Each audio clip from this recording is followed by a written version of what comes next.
ये है ABPL digital network और आप देख रहे हैं ABPL न्यूज। नमस्कार, मैं हर्षिता और आप देख रहे हैं ABPL न्यूज।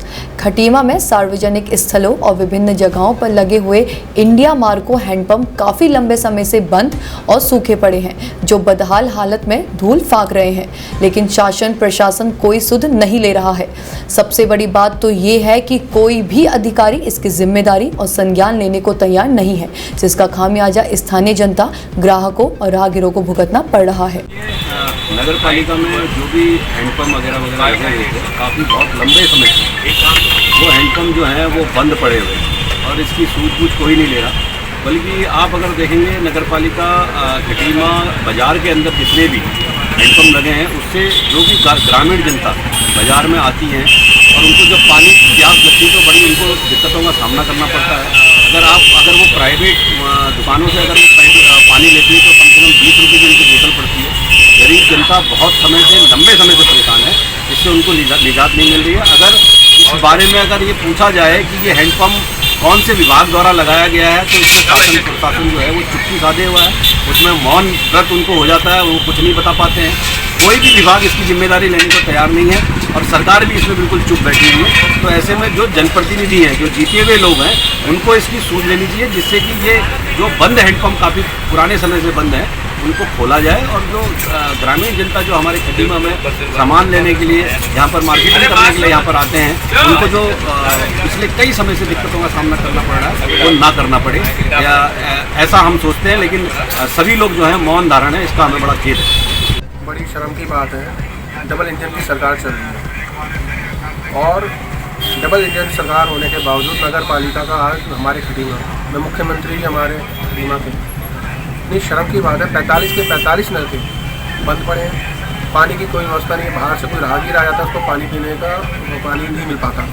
20-30 रुपये की बोतलें खरीद के हमें काम चलाना पड़ रहा है। जो गरीब जनता है उनके लिए तो सोचना चाहिए, तो पानी की व्यवस्था हमारे क्षेत्र में होनी चाहिए।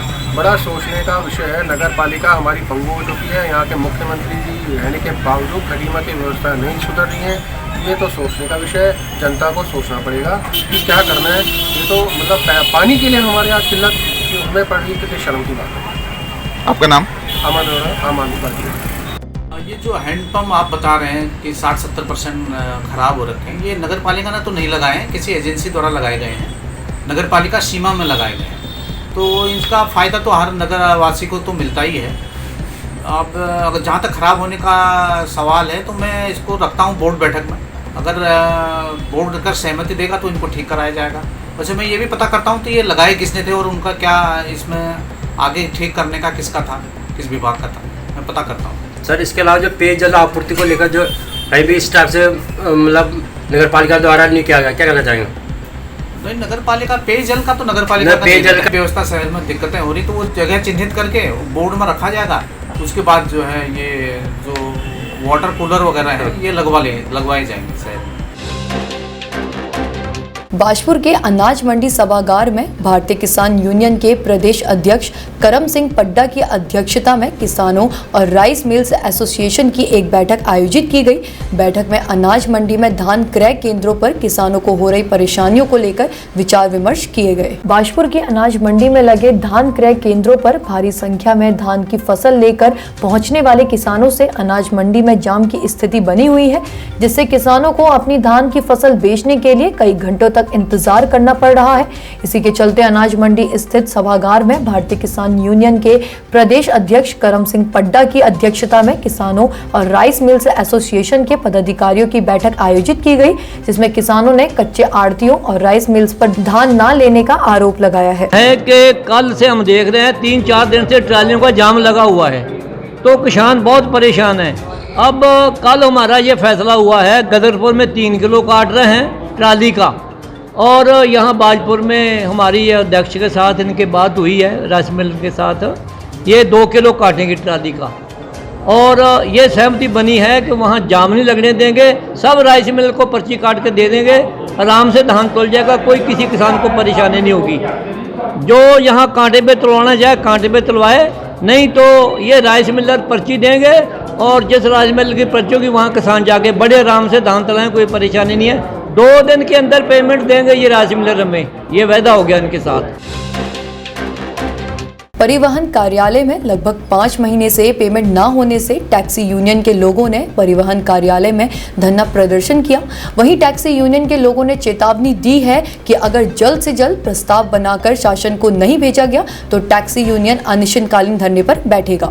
देखिए आखिर क्या है पूरा मामला, ABPL न्यूज संवाददाता राकेश जोशी के साथ। परिवहन कार्यालय द्वारा अधिकरण करी हुई टैक्सियों का लगभग 5 माह से जो है उनका पेमेंट नहीं हुआ, जिसके चलते हुए आज तमाम टैक्सी यूनियन के लोगों ने जो है परिवहन कार्यालय के बाहर से जो है धरना प्रदर्शन किया। आप देख सकते हो तस्वीरों में भी कि किस तरीके से वहां पे लगातार जिस तरीके से 5 माह से जो है प्रस्ताव बनाकर शासन को नहीं भेजा गया है, जिसमें जो टैक्सी यूनियन के लोग हैं उनमें खासा आक्रोश देखने को मिल रहा है। वहीं उनके समर्थन में कांग्रेस के प्रदेश प्रवक्ता दीपक बलूटिया जी भी वहां मौके पर पहुंचे और जिन्होंने साफ तौर पर कहा कि लगभग 5 माह हो चुके हैं इन लोगों का जो प्रस्ताव बनाकर जो शासन को नहीं भेजा गया है, और इन लोगों की मांग है कि अगर जल्द से जल्द परिवहन कार्यालय द्वारा अगर शासन को प्रस्ताव बनाकर नहीं भेजा गया तो यहाँ के जितने भी टैक्सी यूनियन के लोग हैं वो अनिश्चितकालीन के लिए हड़ताल पर बैठेंगे। राकेश जोशी, ABPL न्यूज के साथ हल्द्वानी। टैक्सी वालों की तो गाड़ियां जो है खींच चुकी है क्योंकि भुगतान नहीं कर पाए।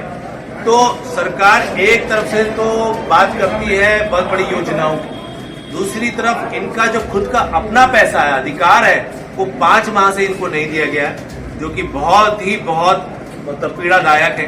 और इन्होंने जो आज जो घोषणा करी है, कल से इन्होंने बोला है कि अपने परिवार के साथ हम यहाँ पर अनशन पर बैठेंगे अनिश्चितकालीन। सितारगंज में उत्तरांचल पर्वतीय सांस्कृतिक उत्थान समिति द्वारा आयोजित श्री रामलीला मंचन में सोमवार को दशरथ मरण, भरत मिलाप और पादुका प्राप्ति की लीला का सुंदर और मनमोहक मंचन किया गया, जहां एक तरफ सूर्यवंशी अयोध्यापति चक्रवर्ती राजा दशरथ ने पुत्र वियोग में अपने प्राण त्याग दिए तो वहीं दूसरी तरफ भरत मिलाप के सुंदर मंचन से दर्शक भावुक हो उठे। नैनीताल में पुलिस कर्मियों को शुद्ध और स्वास्थ्यवर्धक भोजन उपलब्ध कराए जाने के लिए पुलिस भोजनालय में पहाड़ी व्यंजनों की वरीयता दी गई है, जिन्हें पुलिस कर्मियों द्वारा खूब पसंद किया जा रहा है। आपको बता दें कि पहाड़ी भोजन रासायनिक खादों से मुक्त होने के साथ साथ स्वादिष्ट भी माना जाता है। बाजपुर में उत्तराखंड जनजाति सलाहकार परिषद के उपाध्यक्ष रामकृष्ण सिंह रावत ने एकलव्य आदर्श आवासीय विद्यालय का औचक निरीक्षण किया। इस दौरान उन्होंने विद्यालय की व्यवस्था को देखकर खुशी जाहिर की है। साथ ही उन्होंने कहा कि केंद्र और प्रदेश सरकार जनजाति समाज के छात्र छात्राओं को लेकर लगातार कार्य कर रही है, जिससे जनजाति समाज को पहली पंक्ति में लाकर खड़ा किया जा सके। देखिए, ऐसा है कि अभी यहाँ पर जो भूमि है जिसमें एकलव्य विद्यालय बनना है, तो कुछ विवाद की वजह से वो बिल्डिंग अभी नहीं बनी, और फिर भी जो जहाँ पर विद्यालय चल रहा है इस स्थान पर, और ये सूद साहब की जो प्रॉपर्टी है उसमें, और मैंने यहाँ के देखा तो मुझे मुझे ऐसी उम्मीद नहीं थी कि जो किराए की बिल्डिंग है जहाँ पर हमारा विद्यालय चल रहा है वो एक ऐसी जगह में होगा। तो सूद साहब ने बिल्कुल ये परफेक्ट जगह बनाई हुई है। मैं काफ़ी प्रभावित हूँ यहाँ आके आकर के। पहले तो मैं ये सोच रहा था कि भाई किराए की बिल्डिंग में हमारा विद्यालय चल रहा, कैसा उसमें होगा, स्टाफ रूम, बच्चों को पढ़ने के लिए किचन वगैरह कैसा होगा, क्या व्यवस्था होगी। लेकिन मैं काफ़ी प्रभावित हूँ, बहुत अच्छी व्यवस्था है यहाँ पर। नहीं, एक्चुअल में क्या होता है कि ये सरकारी जो लैंड होती हैं ये बहुत लंबा चौड़ा खसरा होता है, एक ही नंबर होता है, तो उसमें कई बहुत बड़ा एरिया होता है। अब किसी का उसमें कब्जा रहा, कुछ पहले रहा, लेकिन नंबर वो एक होता है उसमें, तो इस वजह से हो जाएगा, वो भी जल्दी निपट जाएगा उसके लिए।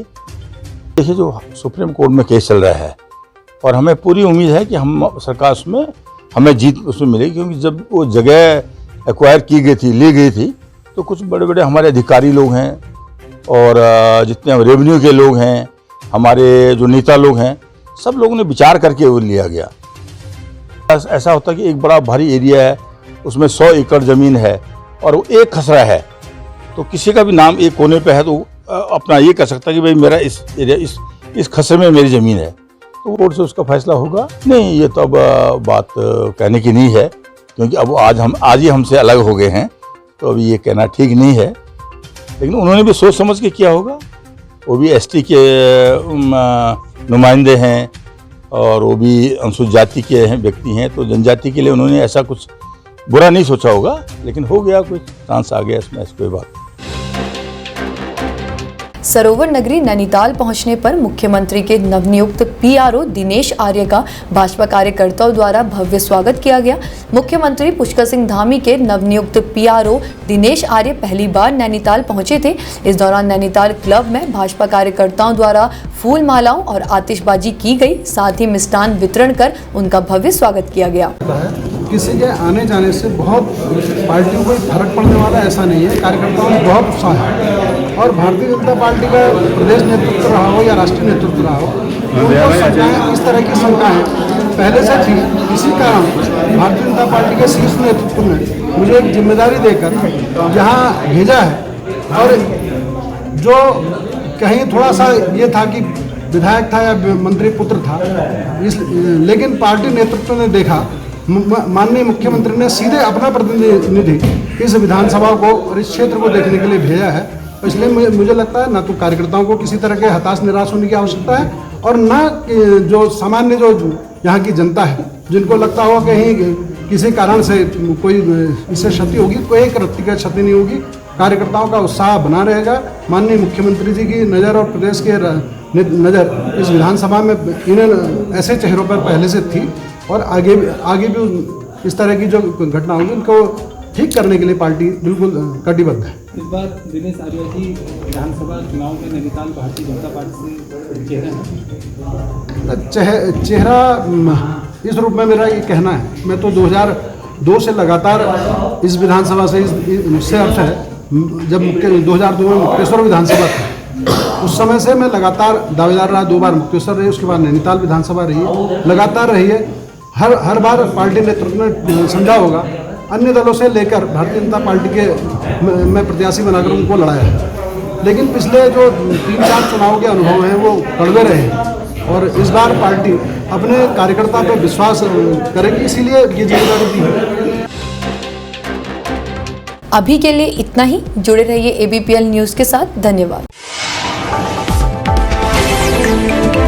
ये है ABPL डिजिटल नेटवर्क और आप देख रहे हैं ABPL न्यूज़।